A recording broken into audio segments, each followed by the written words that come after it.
Hello everyone. आज हम लोग सेमीकंडक्टर का जो है थर्ड पार्ट कंप्लीट करेंगे। अभी तक हमने डायोड के बारे में पूरा स्टडी किया। आज का जो टॉपिक है वो है अबाउट जंक्शन ट्रांजिस्टर। बहुत साधारण भाषा में इसको सिर्फ ट्रांजिस्टर भी बोला जाता है। ठीक है, तो हम पहले पढ़ेंगे ट्रांजिस्टर क्या है, फिर आ जाएंगे इसके टाइप के बारे में। ट्रांजिस्टर दो टाइप का होगा वो हम देखेंगे। उसके बाद अलग अलग ट्रांजिस्टर का एक्शन कैसे होता है, मतलब इसका वर्किंग ऑपरेशन देखेंगे हम लोग।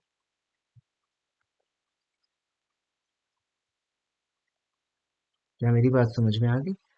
उसके बाद हम देखेंगे कि इस ट्रांजिस्टर को हम कितने अलग अलग मोड में यूज कर सकते हैं, जिसको हम लोग कहते हैं ट्रांजिस्टर कैरेक्टरिस्टिक्स। तो ये कॉमन बेस के फॉर्म में, कॉमन एमिटर, ये क्या है आपको समझ में आएगा। ठीक है, ये हम लोग दोनों चीज एनपीएन और पीएनपी के लिए देखेंगे। इसके बाद ट्रांजिस्टर का जो एप्लीकेशन है एज अ एम्पलीफायर, उसको स्टडी करेंगे हम, और उसमें कितना गेन होता है ये पढ़ेंगे, और डिफरेंट डिफरेंट मोड में कितना मुझे गेन मिलेगा वो देखेंगे। और इसका लास्ट एप्लीकेशन जो है वो है ऑसिलेटर। तो अभी तक आप समझ चुके हो कि हमें बेसिकली ट्रांजिस्टर के बारे में पढ़ना है, फिर हमें इसका टाइप देखना है, फिर हमें इसका वर्किंग फंक्शन देखना है,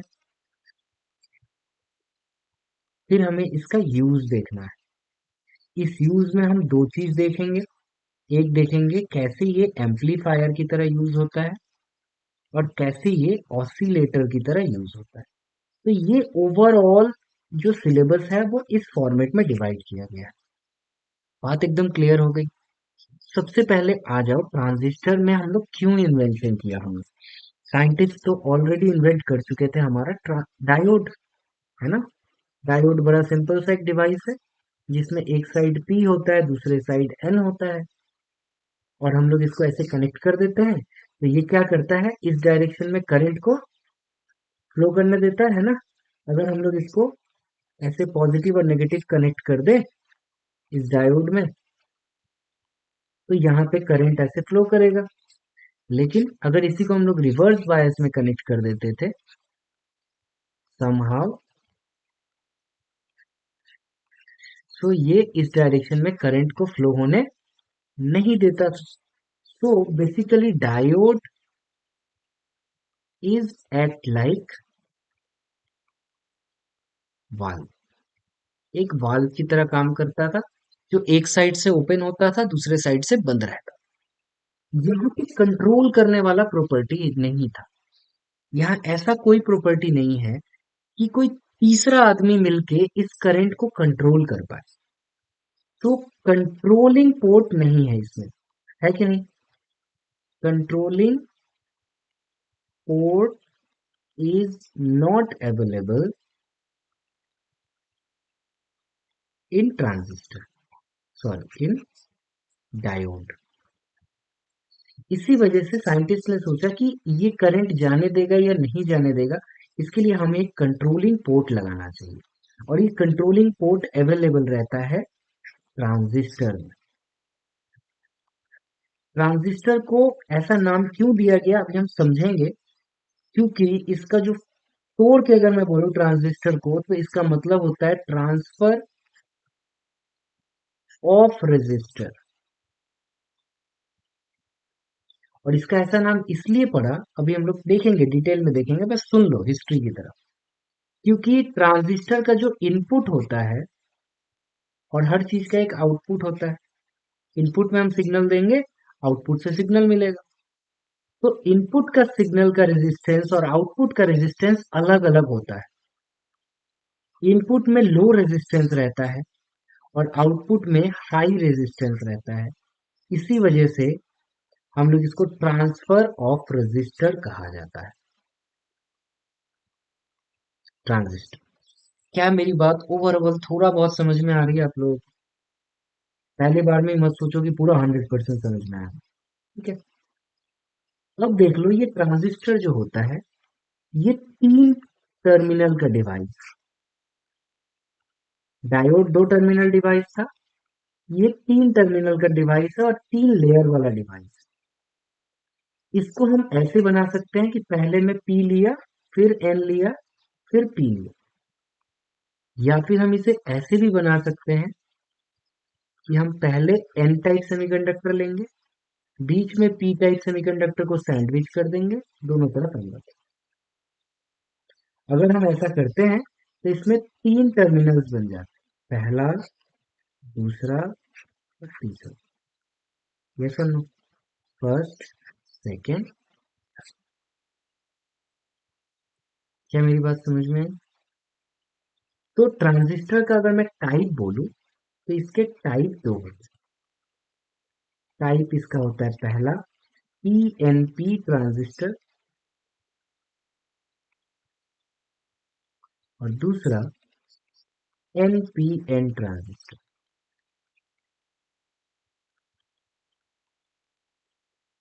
अब आप लोगों को ऑलरेडी पता है, हमने ऑलरेडी पढ़ लिया है कि जब पीएन जंक्शन बनता है, पी और एन एक साथ आ जाते हैं तो जंक्शन फॉर्म हो जाता है। इसी वजह से इसको जंक्शन ट्रांजिस्टर भी कहा जाता है। तो पी और एन अगर अटैच होगा तो यहाँ एक डिप्लीशन विथ प्रोड्यूस होगा। उसी तरह यहाँ भी तो एक पीएन जंक्शन है, तो एक्चुअली दो पीएन जंक्शन फॉर्म हो गए हैं। दोनों के पास डिप्लीशन विड्थ होगा, और ये डिप्लीशन विड्थ कैसे प्रोड्यूस होता है, जंक्शन कैसे फॉर्म होता है, ठीक है, बिल्ट इन पोटेंशियल कैसे फॉर्म होता है, सारी चीजें हमने डिटेल में पढ़ी हुई है।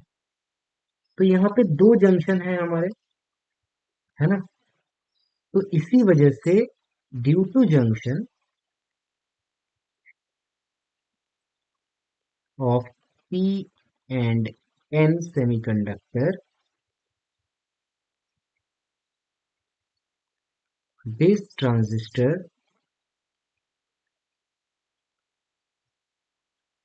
Called junction transistor.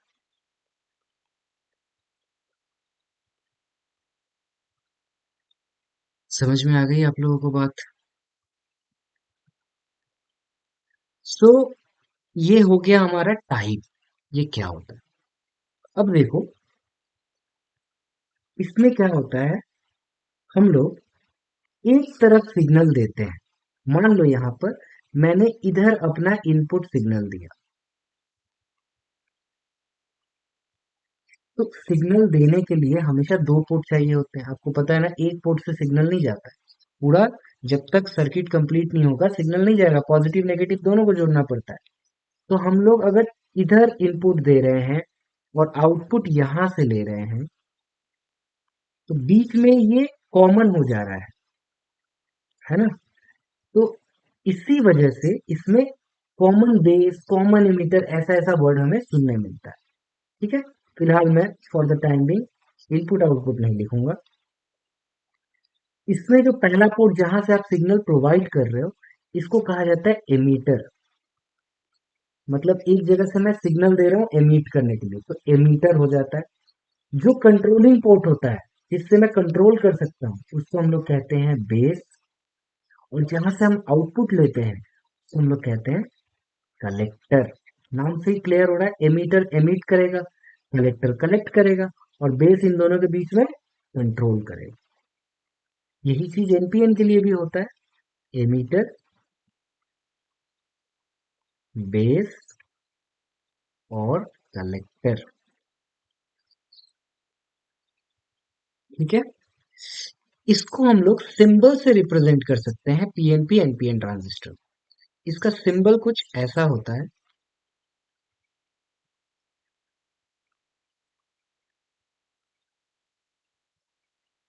दोनों के लिए पहले ऐसे बना लो आप।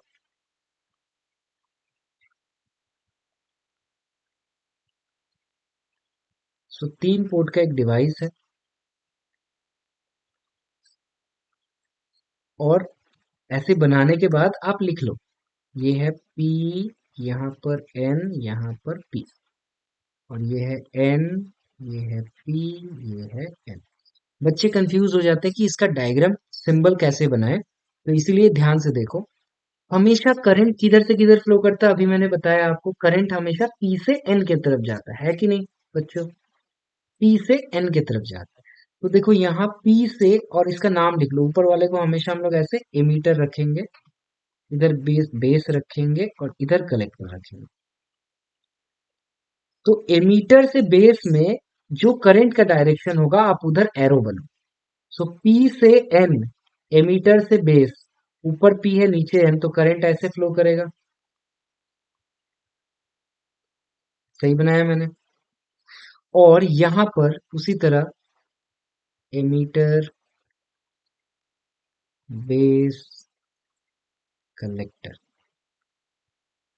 अब एमीटर और बेस के बीच में पी से एन करंट जाएगा, तो डायरेक्शन किधर होगा एरो का? यही सिंबल है। एक में एरो डाउनवर्ड अंदर की तरफ बेस की तरफ आएगा, एक में आउटवर्ड आएगा। एग्जाम में आपसे ये क्वेश्चन पूछ सकता है, आपको दे देगा कि ये सिंबल बनाओ पीएनपी एनपीएन ट्रांजिस्टर का, या बताओ ये पीएनपी है या एनपीएन है। तो बहुत आसान है। एमीटर बेस कलेक्टर बनाओ, पीएनपी एनपीएन लिखो, और देन पी से एन के तरफ एरो बना दो। याद रखना एमीटर और बेस के बीच में ही हमेशा ये रहता है। क्लियर है ना? आसान चीज है। बुक में आपको ऐसा भी देखने मिल सकता है कि इसको सर्कल कर दिया गया हो। ठीक है, मैं यही बता देता हूँ। ऐसा भी दिख गया होगा कि बहुत सारे बुक्स में इसको ऐसे सर्कल करके बनाया रहता है। तो आप सर्कल दे दो नहीं दो, दोनों ही चलते हैं। ओके। मेन एरो है रिप्रेजेंटेशन। तो एर ये सर्कल है या नहीं है, इससे उतना मैटर नहीं करता है। आप ये दे भी सकते हो, नहीं भी दे सकते। क्लियर हुई मेरी बात? तो जो जो अभी हमने पढ़ा थोड़ा बहुत देख लेते हैं। तो मैंने जैसा कहा आपको, ट्रांजिस्टर को ट्रांसफर ऑफ रेजिस्टर भी कहा जाता है, which means that resistance of input and output sections are different. It is found by sandwiching one type of exterior semiconductor between other type of intrinsic semiconductor, extrinsic semiconductor. तो ये दो type के होते हैं, एनपीएल और PNP, जो कि अभी अभी हमने पढ़ा। और ये कैसे फॉर्म होता है यहाँ पर बताया जा रहा है। ठीक है, तो एक बार देख लो आप पिक्चोरियली। तो एनपीएन ऊपर वाला हमारा है और नीचे वाला है पीएनपी। इसमें जो हमारा फर्स्ट होता है वो एमीटर होता है, देन बेस होता है, देन कलेक्टर होता है, जैसे हमने पढ़ा ऐसे ही दिया गया है। और इसका सर्किट सिंबल जो अभी मैंने आपको बताया, देख लो, एनपीएन है तो पी से एन की तरफ एरो जाएगा, और अगर पीएनपी है तो पी से एन की तरफ यहाँ एरो जा रहा है। और ये हमारा circuit representation. Any question so far? If you have any question feel free to write down, लिखो अपने प्रॉब्लम्स को। प्रैक्टिकली मार्केट में जो ट्रांजिस्टर हमें मिलता है वो ऐसा दिखने में होता है, कुछ गोल सा। आपके पास कोई भी पुराना मदरबोर्ड सर्किट बोर्ड हो, खोल के निकालो, उसमें आपको ऐसा एक डिवाइस दिखेगा, गोल सा, जिसमें 3 वायर्स निकले होंगे, और एक के पास एक छोटा डॉट होगा ऐसा। ये डॉट जो होता है हमेशा कलेक्टर के पास होता है, इसको हम लोग कहते हैं डॉट रिप्रेजेंटेशन।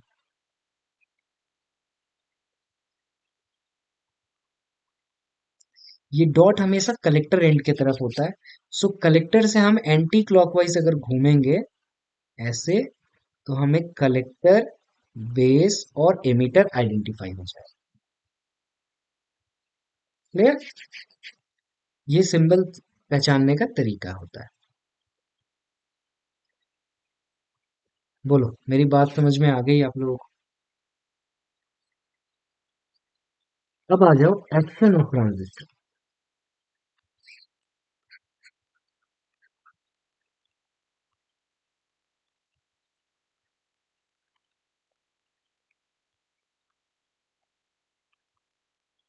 इसको बहुत बार ऐसे भी लिखा जाता है, ट्रांजिस्टर एक्शन।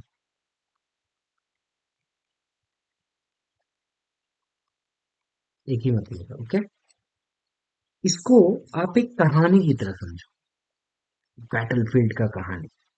फिर मैं आता हूँ। कहानी ऐसा है, कहानी ऐसा है कि महाभारत का युद्ध हो रहा है। ठीक है, महाभारत का युद्ध हो रहा है। इस तरह से पांडवास और इधर है कौरवास। युद्ध होना चाहिए, तो युद्ध होने के लिए कंडीशन क्या है कि यहाँ पे वॉरियर्स है दोनों साइड वॉरियर्स वॉर करना चाहते हैं। वॉर कैसे होगा भाई साहब? अब मान लो पांडवास जो है ये पहले वॉर करना चाह रहे हैं, ये इधर से इधर भागेंगे, कोई भी आप नाम ले सकते हो, तो ये इधर से इधर जाएंगे फाइट करने के लिए। ठीक है, ये शुरुआत करने वाले हैं फाइट का, कौरवास नहीं करने वाले। तो सपोज करो ये सारे ही मेल है, they all are male, male warriors. मैंने जो ये रिप्रेजेंटेशन किया है, this represent a male warriors.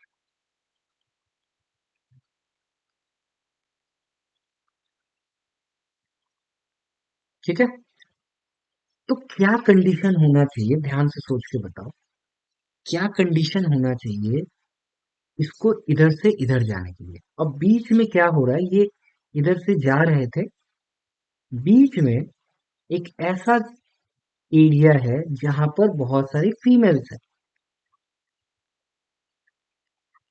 बहुत सारी फीमेल्स है। अब ये झगड़ा करने जा रहे हैं, इसको क्रॉस करके यहाँ फाइट करने इनको जाना है, और यहाँ पर बहुत सारी फीमेल्स कंट्री में चले गए जहां पे सिर्फ फीमेल्स। अब इसको क्रॉस करना है, क्या कंडीशन, अगर ये यहाँ पर जाएंगे तो क्या करेंगे, लड़ाई करने की जगह यहाँ पर जाके मैरिज करके सेटल डाउन हो जाएंगे, है कि नहीं? तो ये जो है मेल डोमिनेटिंग कंट्री है। मेल एग्जाम्पल इलेक्ट्रॉन ले, तो मेल्स आर इलेक्ट्रॉन। तो ये एक एन टाइप का सेमीकंडक्टर है जहां पे इलेक्ट्रॉन मेजोरिटी कैरियर है। अब ये इधर से इधर जा रहा था, लेकिन जाते जाते बीच में एक ऐसा कंट्री पर गया जहां पे होल्स है, वुमेन्स। अब कंडीशन क्या होना चाहिए, अगर अच्छा फाइटिंग करना है, मुझे अच्छे तरीके से लड़ाई करना है, तो कंडीशन यही होना चाहिए कि पी रीजियन जो है मेरा है should be small in area. ये सुन लो, ये मेरा जो पी रीजन है ये जितना छोटा हो उतना अच्छा है, तो उतने जल्दी ये जो मेरे वॉरियर्स हैं यहाँ से यहाँ पार कर जाएंगे। और ये जितना बड़ा होगा उतने ज्यादा रिकॉम्बाइन करेंगे यहाँ। मान लो यहाँ पे 10 होल है और यहाँ पे 1000 इलेक्ट्रॉन्स है, तो सिर्फ 10 ही ना रिकॉम्बाइन करेंगे यहाँ पे, बाकी 900 तो इधर चले आएंगे।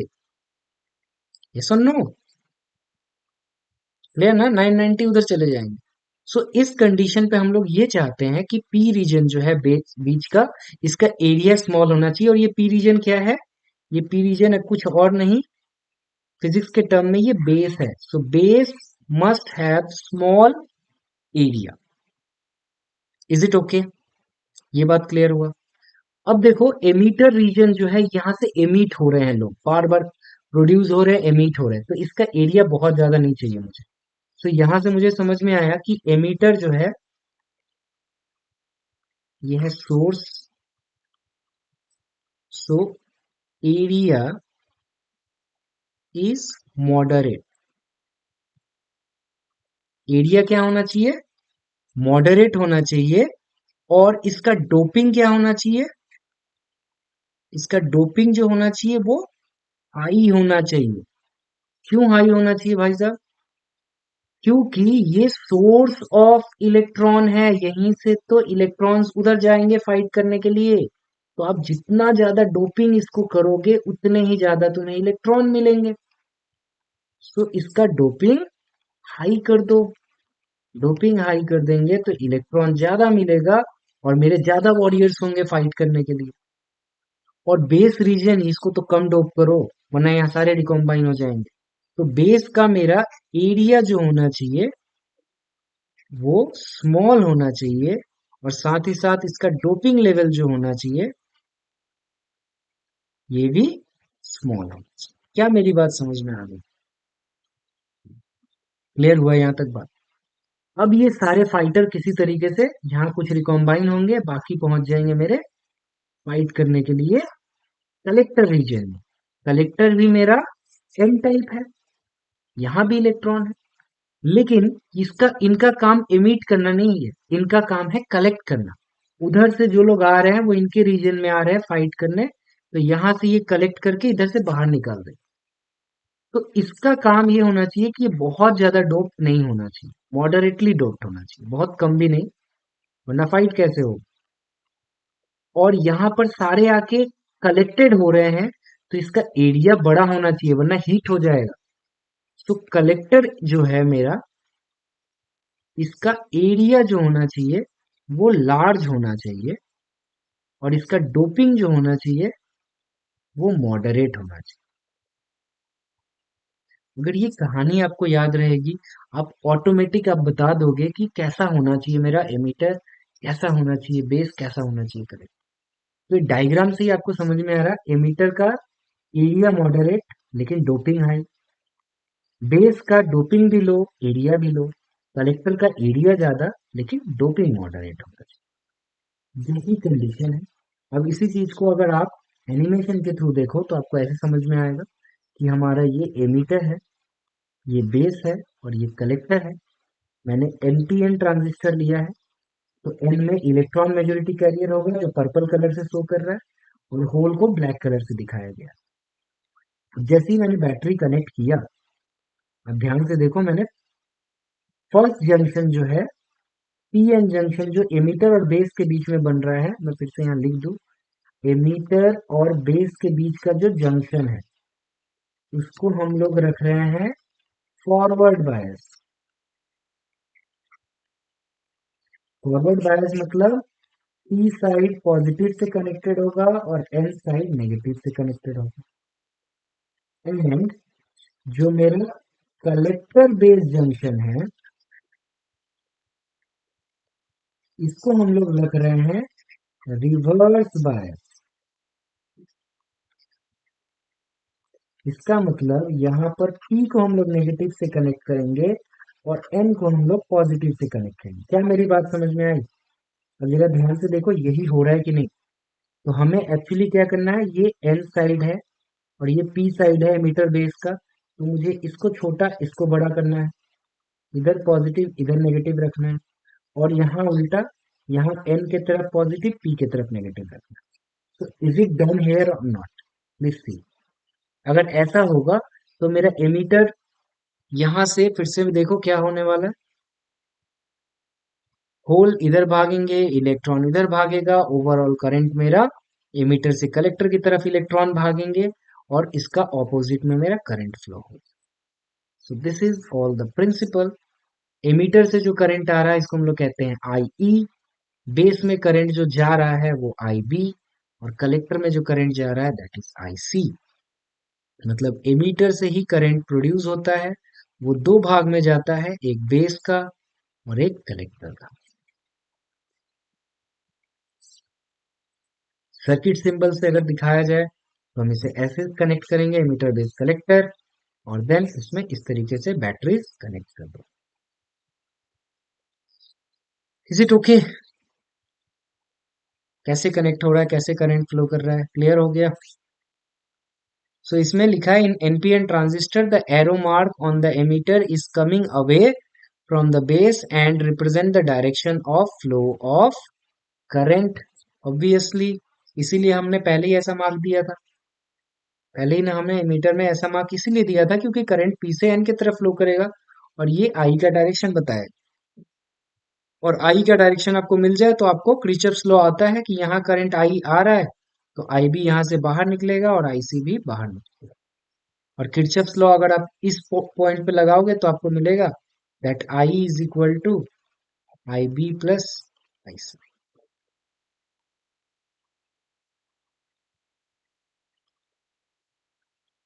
सो जो मैंने बोला है वो एग्जैक्टली सारी चीजें यहाँ लिखी गई है कि एमीटर जंक्शन को फॉरवर्ड बायस रखा जा रहा है, ठीक है, और एमीटर और बेस के बीच के वोल्टेज को हम लोग रिप्रेजेंट कर रहे हैं वीईबी बोल के, जबकि कलेक्टर जंक्शन को हम लोग रिवर्स बायस रख रहे हैं और उसको हम लोग बोल रहे हैं वीसीबी।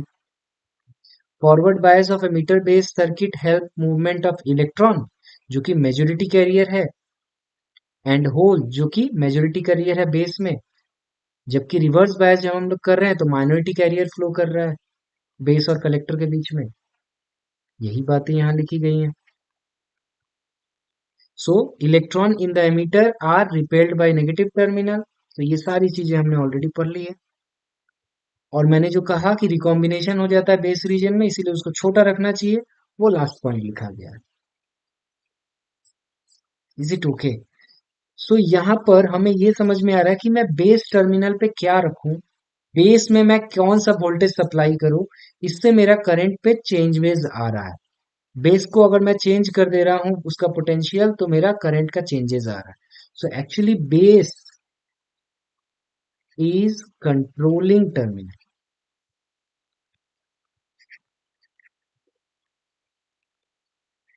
ओके, बेस जो है वो कंट्रोल कर रहा है terminal, that is why it is called control device.